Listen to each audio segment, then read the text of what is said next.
ಎಲ್ಲರಿಗೂ ಗಾನವಿ ಮೀಡಿಯಾದಿಂದ ಶರಣಾರ್ಥಿಗಳು. ಈ ವಾರದ ನಮ್ಮ ನಿಮ್ಮ ನಡುವಿನ ಸಾಧಕರು ಈ ಅಂಕಣದಲ್ಲಿ ನಾವಿಂದು ಭರತನಾಟ್ಯ ಕಲಾವಿದೆ ಶ್ರೀಮತಿ ಮಾಧವಿ ಡಿ.ಕೆ. ಇವರನ್ನು ತಮಗೆ ಪರಿಚಯಿಸಲಿದ್ದೇನೆ. ಸಾಧನೆ ಎನ್ನುವುದು ಯಾರ ಸ್ವತ್ತೂ ಅಲ್ಲ, ಅದು ಕರಗತವಾಗಿ ಬಂದಿರುವಂತಹ ಕಲೆ. ಆ ಕಲೆಯಲ್ಲಿ ತೋರಿಸುವ ಪ್ರತಿಭೆಯೇ ಸಾಧನೆ. ಯಾವುದೇ ಒಂದು ಕ್ಷೇತ್ರದಲ್ಲಿ ಸಾಧನೆ ಮಾಡಲು ಮುಂದಾದಾಗ ಅದರಿಂದ ಹಿಂದೆ ಸರಿಯಬಾರದು. ಗುರಿ ತಲುಪುವ ತನಕ ಸಾಧನೆ ಮುಂದುವರಿಸಬೇಕು. ಗುರಿ ಮುಟ್ಟಲು ಹಲವಾರು ಅಡೆತಡೆಗಳು ಸಹಜ. ಎಲ್ಲವನ್ನೂ ಮೆಟ್ಟಿ ನಿಲ್ಲುವಂತಹದೇ ನಿಜವಾದ ಸಾಧನೆ. ಶಿಖರವೇರಿದ ಮೇಲೆ ನಮ್ಮ ಸಾರ್ಥಕತೆಯ ಸಾಧನೆಯ ಹಾದಿಯನ್ನು ಖಂಡಿತ ಮರೆಯಬಾರದು. ಸಾಧನೆಯ ಲಾಭವನ್ನು ನಾಲ್ಕಾರು ಮಂದಿಗೆ ದೊರಕಿಸುವುದೇ ನಿಜವಾದ ಬದುಕಿಗೊಂದು ಸಾರ್ಥಕತೆ ಎನ್ನುತ್ತಾರೆ ದಾವಣಗೆರೆ ನಗರದ ನಮನ ಅಕಾಡೆಮಿ ಕಾರ್ಯದರ್ಶಿ ಹಾಗೂ ಭರತನಾಟ್ಯ ಕಲಾವಿದೆ ಶ್ರೀಮತಿ ಡಿ.ಕೆ. ಮಾಧವಿ. ಇವರ ತಾಯಿ ದಿವಂಗತ ನಂದಾ ದತ್ತಾತ್ರೇಯ ರಾವ್. ಸಂಗೀತ ನೃತ್ಯ ಕಲಾವಿದೆ ಹಾಗೂ ಶಾಲಾ ಶಿಕ್ಷಕಿಯಾಗಿದ್ದರು. ಅವರು ಮಕ್ಕಳಿಗೆ ಹೇಳಿಕೊಡುತ್ತಿದ್ದಾಗ ತನ್ನ ಪುಟ್ಟ ಕಣ್ಣುಗಳಿಂದಲೇ ಎಲ್ಲವನ್ನೂ ಗಮನಿಸುತ್ತಾ 6ನೇ ವಯಸ್ಸಿನಲ್ಲಿ ಮಾಧವಿ ಅವರಿಗೆ ತಾವು ಕಲಿಯಬೇಕೆಂಬ ಆಸೆ ಚಿಗುರಿತು. ಮಾಧವಿಯವರಿಗೆ ಇವರ ಜೊತೆ ಇಬ್ಬರ ಅಣ್ಣಂದಿರು ಮನೋಜ್ ಡಿ. ಕುಲಕರ್ಣಿ, ಹರೀಶ್ ಡಿ. ಕುಲಕರ್ಣಿ ಕೂಡ ಸಂಗೀತ ಕಲಿಯುತ್ತಿದ್ದರು. ಮೊದಲಿಗೆ ಇವರು ನೃತ್ಯ ಗುರುಗಳಾದ ದಿವಂಗತ ಲಕ್ಷ್ಮೀದೇವಮ್ಮ ಶ್ರೀನಿವಾಸ್ ಮುದಲಿಯಾರ್, ನಂತರ ಧರಣಿ ಕಶ್ಯಪ್, ಡಾಕ್ಟರ್ ಶೀಲಾ ಶ್ರೀಧರ್ ಅವರ ಬಳಿ ಭರತನಾಟ್ಯ ಶಿಕ್ಷಣ ಪಡೆದರು. ಜೂನಿಯರ್ ಮತ್ತು ಸೀನಿಯರ್ ನೃತ್ಯ ಪರೀಕ್ಷೆ ಮಾಡಿದರು. BSc B.Ed master in dance ಪದವೀಧರೆ ಎಂಬ ಹೆಗ್ಗಳಿಕೆ ಇವರದು. ಜೊತೆಗೆ ಸಂಗೀತ, ನಾಟಕ, ಕ್ರೀಡೆ ಜೊತೆಗೆ ಮನೆಯ ಸುತ್ತಮುತ್ತ ಗಿಡಗಳನ್ನು ಬೆಳೆಸುವುದು ಇವರ ಅಭಿರುಚಿಯಾಗಿದೆ. ಮಾಧವಿ ಅವರು ಸಾಮಾಜಿಕ ಕ್ಷೇತ್ರದಲ್ಲೂ ಗುರುತಿಸಿಕೊಂಡಿದ್ದು 15 ಬಾರಿ ರಕ್ತದಾನ ಮಾಡಿದ್ದಾರೆ.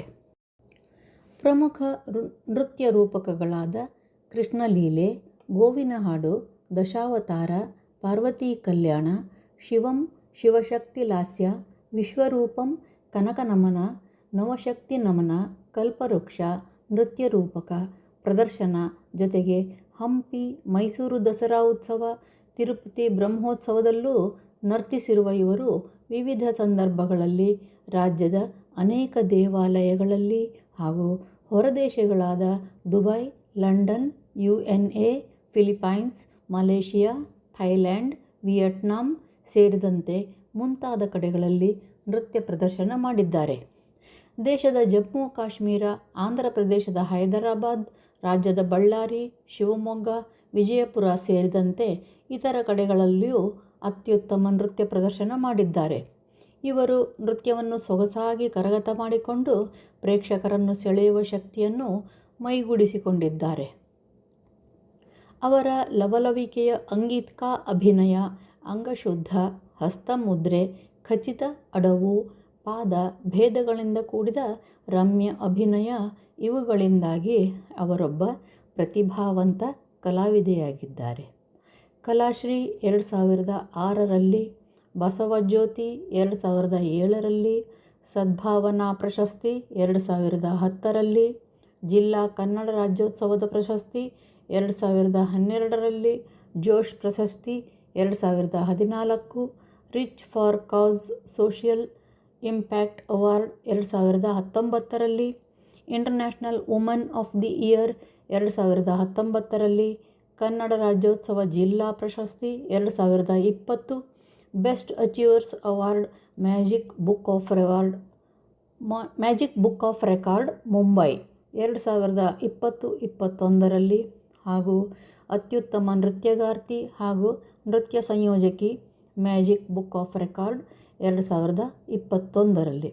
ದೆಹಲಿ, ಬೆಂಗಳೂರಿನ ಕರ್ನಾಟಕ ಬ್ರಾಹ್ಮಣ ಅಭಿವೃದ್ಧಿ ಮಂಡಳಿ ದಾವಣಗೆರೆ ಘಟಕ ನೃತ್ಯ ಕ್ಷೇತ್ರದಲ್ಲಿ ಸಾಧನೆಗೆ ಸನ್ಮಾನ.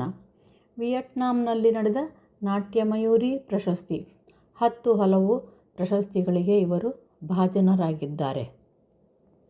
ತಿರುಪತಿ ತಿರುಮಲ ದೇವಸ್ಥಾನ ಟ್ರಸ್ಟ್ ವತಿಯಿಂದ ನಡೆಯುವ ಬ್ರಹ್ಮೋತ್ಸವದಲ್ಲಿ ನೃತ್ಯ ಪ್ರದರ್ಶನ ನಡೆಸಿಕೊಟ್ಟಿರುವ ಇವರು ದಾವಣಗೆರೆ ನಾಟ್ಯಗಣಪತಿ ದೇವಸ್ಥಾನದ ರಜತ ಮಹೋತ್ಸವದಲ್ಲಿ ಜಾನಪದ ನೃತ್ಯ, ಭರತನಾಟ್ಯ, ಚೆನ್ನೈನಲ್ಲಿ ನಡೆದ ರಾಜ್ಯ ಮಟ್ಟದಲ್ಲಿ ವಿದ್ಯಾರ್ಥಿ ವೇತನ ಭರತನಾಟ್ಯ ನೃತ್ಯ ಸ್ಪರ್ಧೆಯಲ್ಲಿ ಮೆಚ್ಚುಗೆಯ ಬಹುಮಾನ, ಬೆಂಗಳೂರಿನಲ್ಲಿ ನಡೆದ ಗ್ರಾಮಶ್ರೀ ಮೇಳ ಮತ್ತು ನ್ಯಾಷನಲ್ ಫೋಕ್ ಫೆಸ್ಟಿವಲ್ ಭಾಗವಹಿಸಿ ಕೂಚಿಪುಡಿ ನೃತ್ಯ ಪ್ರದರ್ಶನ ಮಾಡಿದ್ದಾರೆ.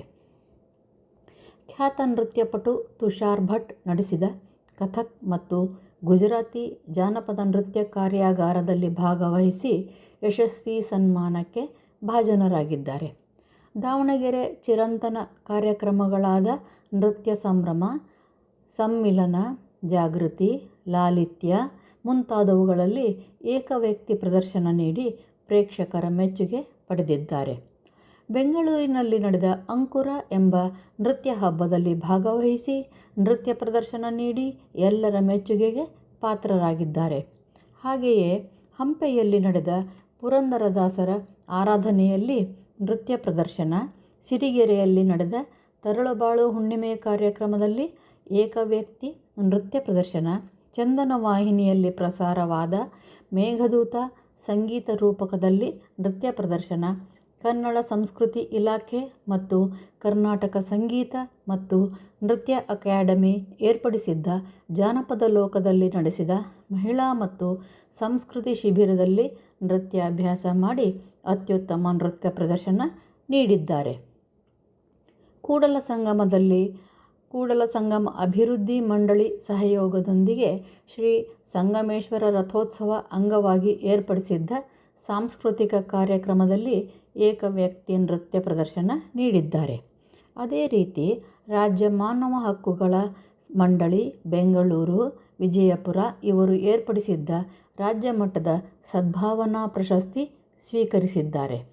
ಮೈಸೂರಿನಲ್ಲಿ ನಡೆದ 9ನೇ ಕನ್ನಡ ಸಾಹಿತ್ಯ ಸಮ್ಮೇಳನದಲ್ಲಿ ಉತ್ತಮ ನೃತ್ಯ ಸಂಯೋಜಕಿ ಪ್ರಶಸ್ತಿಯನ್ನು ಪಡೆದಿರುತ್ತಾರೆ. ಬೆಂಗಳೂರಿನಲ್ಲಿ ನಡೆದ ನಾಟ್ಯ ಸಂಗಮ ಕಾರ್ಯಕ್ರಮದಲ್ಲಿ ಶಾಸ್ತ್ರೀಯ ನೃತ್ಯ ಪ್ರದರ್ಶನ ನೀಡಿದ್ದಾರೆ. ಹೀಗೆ ರಾಜ್ಯ ಮಟ್ಟದಲ್ಲಿ ಭಾಗವಹಿಸಿ ವಿವಿಧ ಕಲೆಗಳ ನೃತ್ಯ ಪ್ರದರ್ಶನ ನೀಡಿ ಪ್ರೇಕ್ಷಕರ ಮೆಚ್ಚುಗೆಗೆ ಪಾತ್ರರಾಗಿದ್ದಾರೆ. ನಯನಾ ಮೋರೆ ಕಾರ್ಯಾಗಾರದಲ್ಲಿ ಕಥಕ್ ನೃತ್ಯಗಾರ್ತಿ ಪ್ರದರ್ಶನ ನೀಡಿರುವ ಇವರು ಅಂತರ್ಜಾಲ ತಾಣದ ಮೂಲಕ ದೇಶ ವಿದೇಶಗಳಲ್ಲಿ ನೃತ್ಯ ತರಬೇತಿ ನೀಡುತ್ತಿದ್ದಾರೆ. ಚಿರಂತನ ಉತ್ಸವದಲ್ಲಿ ಪಾರ್ವತಿ ಕಲ್ಯಾಣ, ದೆಹಲಿ ಕನ್ನಡ ಸಂಘ ಹಮ್ಮಿಕೊಂಡಿದ್ದ ಕನಕದಾಸ ವೈಭವ ಎಂಬ ನೃತ್ಯ ರೂಪಕ ಪ್ರದರ್ಶನ ನೀಡಿದ್ದಾರೆ. ದಾವಣಗೆರೆ ಕನ್ನಡ ಮತ್ತು ಸಂಸ್ಕೃತಿ ಇಲಾಖೆ ಕತ್ತಿಗೆಯಲ್ಲಿ ಹಮ್ಮಿಕೊಂಡಿದ್ದ ಸಾಂಸ್ಕೃತಿಕ ಸೌರಭ ಕಾರ್ಯಕ್ರಮದಲ್ಲಿ ನೃತ್ಯ ಪ್ರದರ್ಶನ ನೀಡಿದ್ದಾರೆ. ಮೌಂಟ್ ಅಬುವಿನಲ್ಲಿ ಪ್ರಜಾಪಿತ ಬ್ರಹ್ಮಕುಮಾರಿ ಸಮಾಜ ಹಮ್ಮಿಕೊಂಡ ಕಾರ್ಯಕ್ರಮದಲ್ಲಿ ನೃತ್ಯ ಪ್ರದರ್ಶನ ನೀಡಿದ್ದಾರೆ. ಬೆಂಗಳೂರಿನ ತ್ಯಾಗರಾಜ ಆರಾಧನಾ ಉತ್ಸವಂನಲ್ಲಿ ಏಕವ್ಯಕ್ತಿ ನೃತ್ಯ ಪ್ರದರ್ಶನ ನೀಡಿದ್ದಾರೆ. ಬೆಂಗಳೂರಿನ ಅರ್ಧನಾರೀಶ್ವರ ಉತ್ಸವದಲ್ಲಿ ಏಕವ್ಯಕ್ತಿ ನೃತ್ಯ ಪ್ರದರ್ಶನ ನೀಡಿರುವ ಇವರು ಬೆಂಗಳೂರಿನ ಬ್ರಾಹ್ಮಣ ಯುವತಿಯರ ವೇದಿಕೆ, ರಾಷ್ಟ್ರೀಯ ಹಾಗೂ ರಾಜ್ಯ ಜಾನಪದ ನೃತ್ಯ ಕಾರ್ಯಾಗಾರ ನೃತ್ಯ ತರಬೇತಿ ಕೂಡ ನೀಡಿರುತ್ತಾರೆ.